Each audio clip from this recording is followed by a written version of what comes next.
अस्सलाम वालेकुम। Inside story के साथ मैं मोहसिन बिलाल। मेरे साथ स्टूडियो में मौजूद है सीनियर सहाफ़ी कमर भट्टी।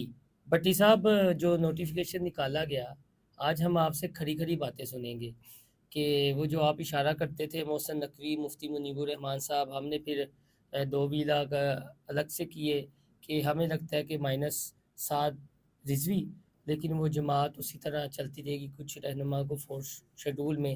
लेकिन मुफ्ती मुनीब रहमान साहब कहते हैं जी कि ये सुप्रीम कोर्ट में जाना चाहिए था और अग्रीम पार्टी को सुनना भी चाहिए था। तो लेकिन ये जो नोटिफिकेशन है वो तो ज़ाहिर है उस महकमे के इंचार्ज तो मोहसिन नकवी साहब है की कीता है। देखिए जी, जाहिर है कि पंजाब गवर्नमेंट और हाँ। वफाकी गवर्नमेंट से एक अलग आप कह लें कि नोटिफिकेशन आया। हाँ। और आपने ही चूंकि एक व्लॉग किया इसके ऊपर कि मोहसिन नकवी जो है, जिस काबीना के में ये फैसला हुआ उस इजलास में मोहसिन नकवी मौजूद नहीं थे। आहो।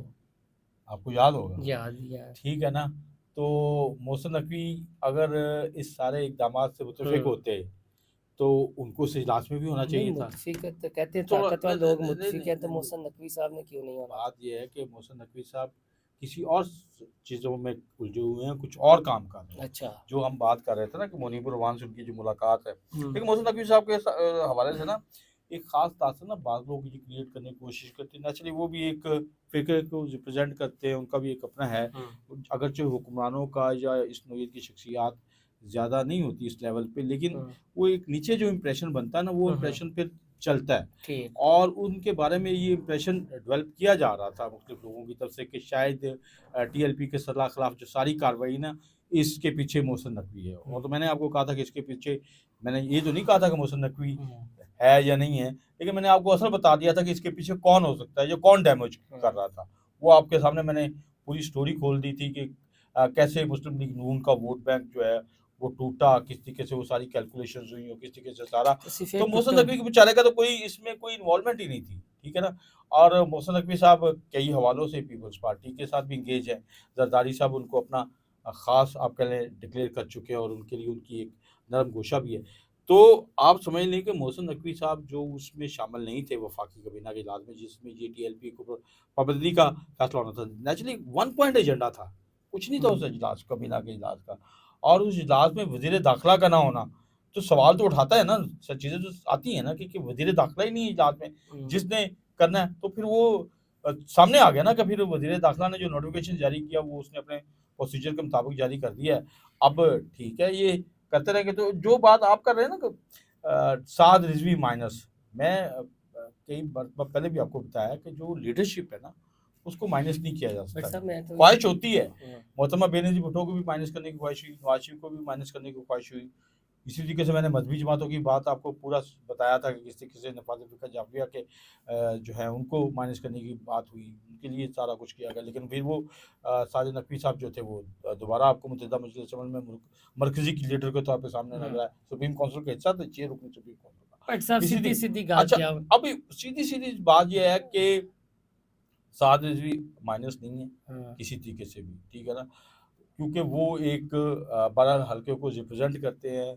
और बरेलवी मकतबा फ़िक्र जो है, और ख़ास तौर पे अल्लामा खादिम हुसैन रिज़वी साहब, ज़ाहिर है ये उनके साहबजादगान हैं, तो उनसे मोहब्बत करने वाले, तो वो बड़ी तादाद में पूरे पाकिस्तान के अंदर मौजूद है। आपको लगता है ये सुकम छोड़ा गया है या सुकम ज़ाहिर है छोड़ा क्या कह लें, क्योंकि अब ये प्रोसेस होगा ना, अब ये सुप्रीम कोर्ट में भी जाएगा। वो कहते हैं जाएगा ही नहीं अब।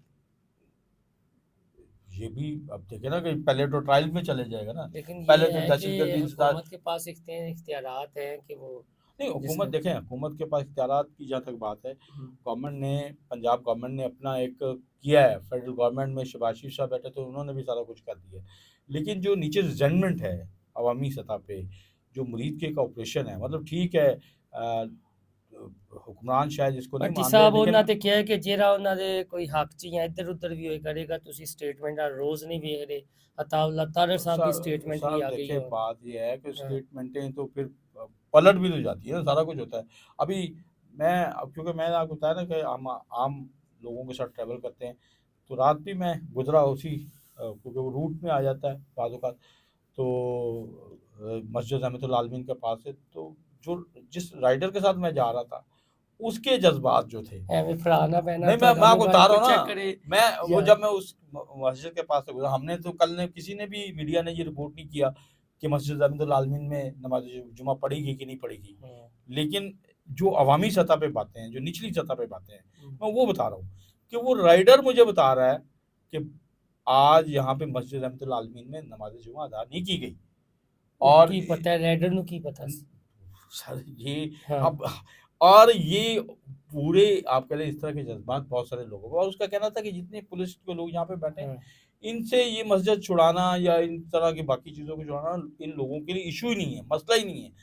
अब चूंकि एक बड़ा ऑपरेशन चल रहा है, मतलब हम लोग आज ये भी सोच रहे हैं कि जरा ऑपरेशन, भाईजान कोई हम सोच रहे हैं कि 9 मई से भी 94 बड़ा हाँ ऑपरेशन चल रहा है, हाँ यही सोचा जा रहा है हाँ ना जी कि बिल्कुल 9 मई से भी बड़ा ऑपरेशन चल रहा है, क्योंकि जिनके खिलाफ 9 मई वालों के खिलाफ ऑपरेशन था वो उनकी तो एक फॉलोइंग बड़ी बहुत ज्यादा थी ना, हाँ आपने उनका 8 फरवरी का इलेक्शन भी देखा, सारा कुछ है, लेकिन इनकी उतनी फॉलोइंग तो नहीं, इनका वोट बैंक उतना तो नहीं जितना उनका था, लेकिन उनके ऊपर भी इल्जाम जो था वो रियासती इदारों को हमले का था, इनके ऊपर भी इल्जाम जो है वो हाँ यही पुलिस है आर्गन है कि ना पुलिस स्टेट के का ऊपर हमले का, आम शहरियों को रोकने का, बाकी लोगों को डिस्टर्ब करने का, रियासत की पॉलिसी को हिट करने का, बट रियासत साहब ये की बताए आईजी ने कल कहा आईजी पंजाब ने प्रेस कॉन्फ्रेंस में कि उनके साथी आए और छुड़ा कर ले गए ये थोड़ा सा समझा दें डी कोड है कर दें इस उनके बयान को क्या था मैंने भी इस पर कुछ देखें, अगर तो सीसीडी की पॉलिसी को देखें तो बहुत सारे लोग क्यास कर रहे हैं कि एक कोई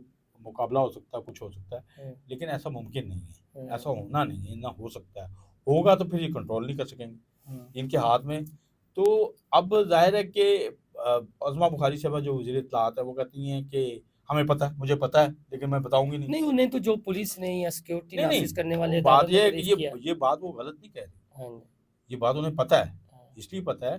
देखें, एक आम आदमी जो भी छोटा मोटा वीडियोस आती है ना, जो भी निकलता है, ये सारे सेफ सिटीज के प्रोजेक्ट्स के अंदर मामला हुआ है। मुरीद के से कोई किसी जगह पे भी निकलेगा, आज़ाद कश्मीर निकल जाए, भेम्बर निकल जाए, उधर से निकल उधर निकल जाए, जहाँ से वो निकलेगा उसकी लोकेशन तो सारी चीज़ें हर चीज़ आ रही होती है, ऐसा नहीं होता कि नहीं आ रहा होता। तो इनको इनके नॉलेज में है, इसमें कोई शक वाली बात नहीं साहब है। वो एक सवाल है अभी आज तक मुराद रास नहीं गिरफ्तार मुराद सर सही नहीं गिरफ्तार हो सके बात वही बात है कि जिनको इन्होंने गिरफ्तार करना होता है, कोई लम्हे लगाते हैं, कोई घंटे लगाते हैं, कितने ऑपरेशन हुए, कितने, ये मुमकिन ही नहीं है कि इस वक्त जो रियासत का आप कह लें अल्हम्दुलिल्लाह एक ऐसा सेटअप है जिसमें ये लोग सारे ट्रेस हो सकते हैं, सारा कुछ हो सकता है, लेकिन वक्त का तकाजा है। वो चाहते हैं कि ये थोड़ा मामला ठंडा हो, लीडरशिप अंडरग्राउंड रहेगी तो मामला उतनी देर तक, जितनी देर तक लीडरशिप अंडरग्राउंड रहेगी उतनी देर तक मामला ठंडा रहेगा। तो उस लीडरशिप को नहीं लीडरशिप के पास भी ऑप्शन क्या है कि हथियार उठाने नेचुरली का नहीं ऑप्शन नहीं है नहीं, हथियार तो तो देखें, फिर हथियार तो कोई नहीं उठा तो सकता। फिर बात ये है कि लीडरशिप अपनी कोई पॉलिसी अदालतों का ही आखिर में रह जाएगा अपनी ना कोई पॉलिसी रिविजिट करेंगे। कुछ लोग कह रहे हैं कि इनकी कुछ चीज़ें ऐसी चल रही हैं जिसमें कुछ एंगेजमेंट है, कुछ मुज़ाकरात है, कुछ चीज़ें डीब्रीफिंग्स के मामला आते हैं कि जे जो लिमिट्स हैं एहतजाज की, एहतजाज तो हम सारे कह देते हैं कि एहतजाज हर शहरी का बुनियादी हक है, लेकिन एहतजाज की भी तो लिमिट है ना। एहतजाज की आड़ में ये तो नहीं हो सकता कि आप लोगों को घरों को आग लगा दें, लोगों को ज़ख्मी करें, तशद्दुद करें, ये सारी चीज़ें तो नहीं की जा सकती, एम्बुलेंस के रास्ते रोकें। तो इनको इनकी लिमिट बताई जा रही है कि किस तरीके से आप चीज़ों के अंदर रह के अपने मामला ला सकते हैं, सामने रख सकते हैं, लेकिन ये नहीं है ऑप्शन कि दिए जा रहे हैं ऑप्शंस चल रहे हैं, सारी चीज़ें हैं, और इनका मैं नहीं समझता कि ये माइनस होंगे, इतनी सी बात मैं बड़ा क्लियर कर दूँ। और बाकी अल्लाह बेहतर करे, क्योंकि जो कुछ चल रहा है सोशल मीडिया पे अभी, तो बहुत कुछ आप कह लें कि पीका और ये वो बाकी की वजह से बहुत चीज़ें कंट्रोल है, वरना तो जिस मुल्क में आग लग चुकी होती। तो ये अच्छी बात है कि कुछ चीज़ें रियासत ने अपने कंट्रोल में की हैं, इसमें कोई बुरी बात नहीं है, लेकिन उसके बावजूद लोगों के जज्बात का ख्याल रखना बहुत ज़रूरी है, लोगों के जो मजहबी बट साहब जज्बात। एक चीज़ तो माने एक चीज़ लास्ट में आप एग्री करें डिसएग्री करें सियासी जमातों के लीडरान समेत मजहबी जमातों के लीडरान हों उन्हें अपने अल्फाज और जज्बात उसमें उनका एहतियात पता होता है, बरतनी चाहिए पता भी होता है उनको। और हमारे मीडिया के ऊपर भी जिम्मेदारी होती है ये भांड भांड जो आप बिठा देते हैं जिन्होंने इस कौम का मजाज ही ख़राब कर दिया मीडिया पर भी उतनी तो ज़्यादा वही बात है, ज़िम्मेदारी। हाँ, स्वीपिंग किस्म की स्टेटमेंट, हाँ स्वीपिंग जी। किस्म के इल्ज़ामात हमने देखे ना, हम इतने अरसे से कर रहे हैं। हमने क्या किया? कोई कैजुअलिटीज़ हमने फिगर्स दी हैं? कि मेरे पास या आपके पास फिगर्स नहीं हैं, ठीक है ना? जिन इदारों ने फिगर्स देनी है वो नहीं दे रहे। कल मैं अब ज़ियाउल्लाह शाह साहब हैं parliamentary secretary emergency services, naturally उनकी 1122 सारी रेस्क्यू का सारा वो मुरीद के ऑपरेशन कर रहे थे। मैंने उनसे भी पूछा कि आपके पास भी नेचुरली ज़ख्मियों की तादाद, कुछ हाँ, कैजुअलिटीज़ आई होंगी। तो जब वो ज़िम्मेदार इदारे के तौर पे वो ये चीज़ें नहीं देते, तो हम कौन-सी फ़िगर इवन कोट करेंगे? लब्बैक के अपनी ठीक है ना? ऑफ़िशियली उस तरह के लब्बैक की अपनी तदाद ऑफ़िशियली चीज़ें नहीं आ रही, कोई ओन नहीं कर रहा इस चीज़ को, तो उनका हम कैसे मजलिस दे सकते शुरा हैं? का। अच्छा, ज़िम्मेदार जर्नलिस्ट का यही काम है हाँ, कि वो कोई उसके पास डॉक्यूमेंट हो, वो नहीं होता तो फिर वो नहीं दिया जाता। वो जो सोशल मीडिया पे चीज़ें चलती वो नेचुरली फिर वो उसको आप वेरीफ़ाई तो नहीं कर सकते।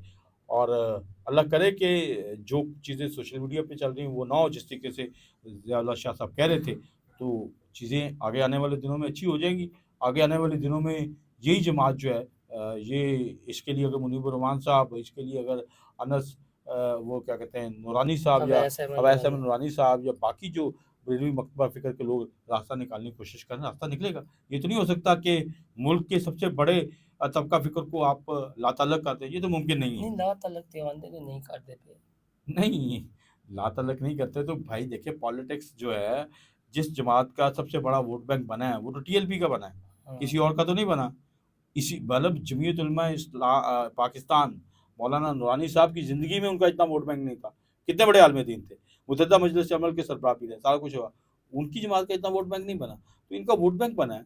तो इसको इस मकतबा फ़िक्र की बुनियाद के ऊपर बना है ना, तो ये सारी चीज़ें हैं और मेरा नहीं ख़्याल कि इनको माइनस किया जा सकेगा।